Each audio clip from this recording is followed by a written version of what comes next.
Salut tout le monde, et bienvenue sur cette chaîne. Prêt à plonger dans une question cruciale qui impacte le futur de l'humanité? Aujourd'hui, nous allons explorer les comportements et les actions qui, s'ils se répètent régulièrement, pourraient mettre en péril la vie humaine. Des gestes du quotidien au choix à grande échelle, des menaces sournoises pèsent sur notre santé et notre environnement. Êtes-vous prêt à les affronter?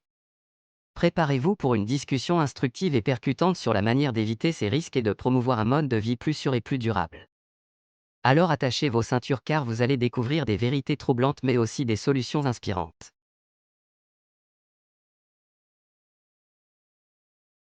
Commençons par une boisson très consommée, les boissons alcoolisées. Eh bien, mes amis, même une bière peut être nocive si elle est consommée en excès. Beaucoup le savaient déjà. Plusieurs études scientifiques ont été réalisées et le prouvent. Une étude réalisée en 2019 a montré que les personnes qui boivent plus de 100 grammes d'alcool par semaine, environ 6 ou 7 verres, courent un risque plus élevé de décès pour diverses causes, notamment les maladies cardiaques, les accidents vasculaires cérébraux, le cancer et la cirrhose du foie. Pour chaque tranche de 100 grammes d'alcool consommée par semaine au-dessus de la limite recommandée, l'espérance de vie diminue de 6 mois. Boire plus de 350 grammes d'alcool par semaine, environ 24 ou 25 verres, peut réduire l'espérance de vie jusqu'à 5 ans. Il est important de noter qu'il ne s'agit là que des effets d'une consommation excessive d'alcool à long terme. Boire en petite quantité peut même avoir certains avantages pour la santé, comme réduire le risque de maladies cardiaques chez certaines personnes. Cependant, il est essentiel de rappeler qu'une consommation modérée d'alcool se définit comme allant jusqu'à 1 verre par jour pour les femmes et 2 verres par jour pour les hommes. Au-delà, cela est considéré comme une consommation excessive. Par conséquent, si vous vous souciez de votre santé et souhaitez vivre plus longtemps, il est important de modérer votre consommation de boissons alcoolisées.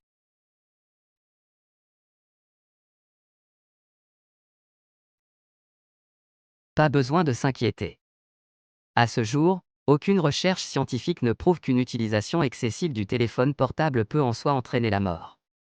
Cependant, une utilisation excessive de l'appareil peut présenter plusieurs risques pour la santé, tant physique que mentale, qui, dans des cas extrêmes et combinés à d'autres facteurs préexistants, peuvent conduire à des situations graves, voire mortelles. Certains des principaux risques liés à une utilisation excessive du téléphone portable comprennent problèmes oculaires, fatigue oculaire, yeux fatigués, yeux secs, vision floue et problèmes encore plus graves comme le glaucome et la dégénérescence maculaire. Problèmes de posture. Douleur au niveau du cou, du dos et des épaules, due à une mauvaise posture lors de la tenue prolongée de l'appareil. Troubles du sommeil. La lumière bleue émise par les écrans des téléphones portables peut interférer avec la production de mélatonine, l'hormone du sommeil, rendant le sommeil difficile et provoquant de l'insomnie. Anxiété et dépression. L'utilisation excessive des réseaux sociaux et la comparaison avec la vie d'autrui peuvent conduire à l'anxiété, à la dépression et même à l'isolement social. Accident. Être distrait par votre téléphone portable lorsque vous conduisez, marchez ou pratiquez des activités physiques peut entraîner de graves accidents.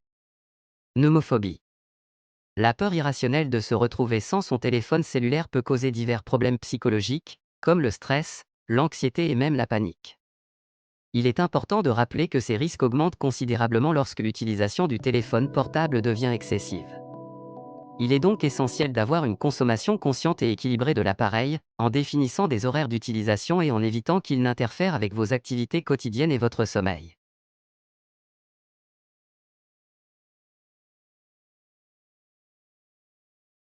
Même nos bons amis écouteurs peuvent nous nuire s'ils sont utilisés fréquemment.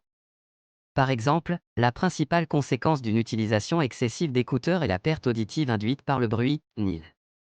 Les cellules ciliées de l'oreille interne, responsables de l'audition, sont endommagées par les sons forts, entraînant une surdité permanente. Bourdonnement d'oreilles, acouphènes, un bruit gênant et constant dans les oreilles, qui peut être très inconfortable et nuire à la qualité de vie. Problème de sommeil, écouter de la musique forte avant de se coucher rend l'endormissement difficile et altère la qualité du sommeil, ce qui peut entraîner de la fatigue, de l'irritabilité et des problèmes de concentration. Isolement social, passer trop de temps avec des écouteurs peut vous isoler des personnes qui vous entourent, rendant les interactions sociales difficiles et préjudiciables à vos relations. Toutes les 60 minutes, retirez vos écouteurs pendant au moins 5 minutes. Réduisez le volume, maintenez le volume à un niveau confortable qui ne provoque ni douleur ni inconfort. Une bonne règle de base est de maintenir le volume à 60% du maximum.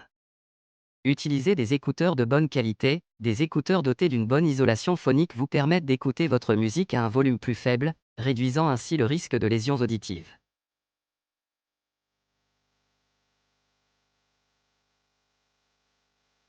Saviez-vous que trop travailler peut vous tuer? Oui, trop travailler peut vous tuer. Une étude récente de l'Organisation mondiale de la santé, OMS, et de l'Organisation internationale du travail, OIT, a révélé que travailler de longues heures est associé à un risque considérablement accru de décès par maladie cardiaque et accident vasculaire cérébral. L'étude définit les longues heures de travail comme le fait de travailler 55 heures ou plus par semaine. Les chercheurs ont découvert que les personnes qui travaillent de longues heures ont un risque 35% plus élevé d'avoir un accident vasculaire cérébral et un risque 17% plus élevé de mourir d'une cardiopathie ischémique, par rapport aux personnes qui travaillent entre 35 et 40 heures par semaine. Le risque est encore plus grand pour les hommes. L'étude a révélé que 72% des décès dus à une cardiopathie ischémique et à un accident vasculaire cérébral lié au travail en 2016 concernaient des hommes. Si vous travaillez beaucoup, la meilleure chose à faire est de prendre régulièrement des vacances et des congés pour vous détendre et vous déstresser, et si nécessaire parler à votre patron de la réduction de votre charge de travail.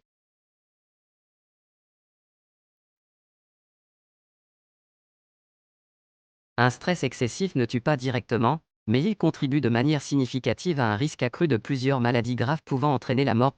Le stress chronique, lorsqu'il n'est pas géré correctement, peut affecter négativement plusieurs systèmes corporels, notamment système cardiovasculaire, augmentation de la pression artérielle, de la fréquence cardiaque et du rythme cardiaque irrégulier, ce qui augmente le risque de maladies cardiaques, d'accidents vasculaires cérébrales, de crise cardiaque. Système immunitaire, affaiblissement du système immunitaire, rendant le corps plus vulnérable aux infections et aux maladies. Système digestif, problèmes digestifs tels que les ulcères, le reflux acide et le syndrome du côlon irritable.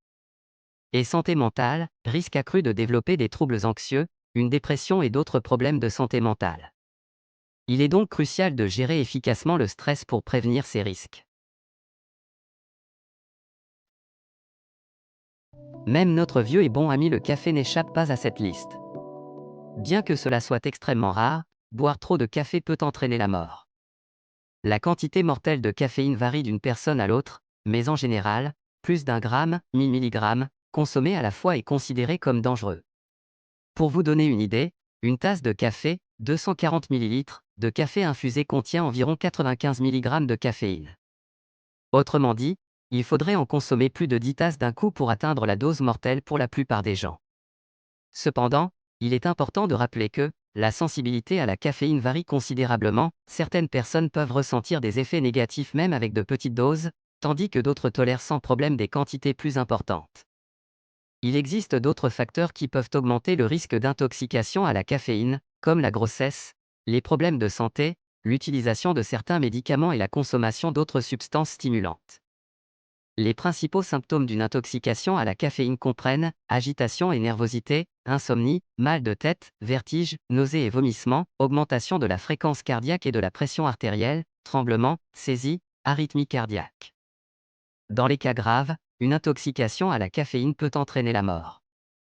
Il faut donc faire très attention au dosage que nous consommons.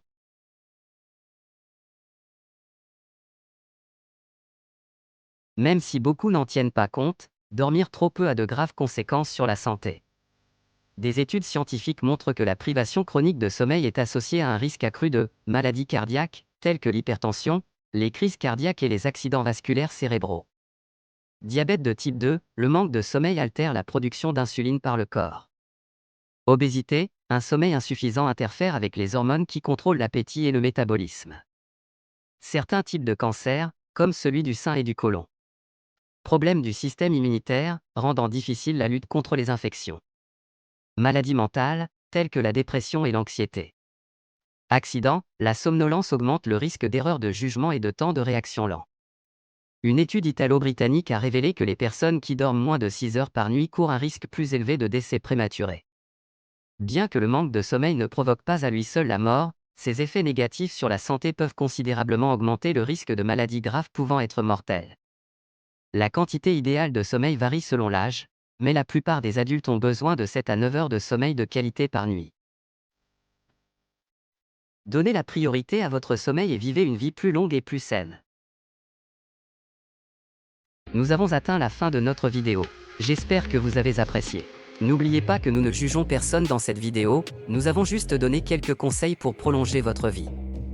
N'oubliez pas que la vie est plus importante que tout plaisir ou divertissement que nous pouvons ressentir. Si vous avez aimé la vidéo, n'oubliez pas de liker et de vous abonner à la chaîne pour plus de vidéos comme celle-ci.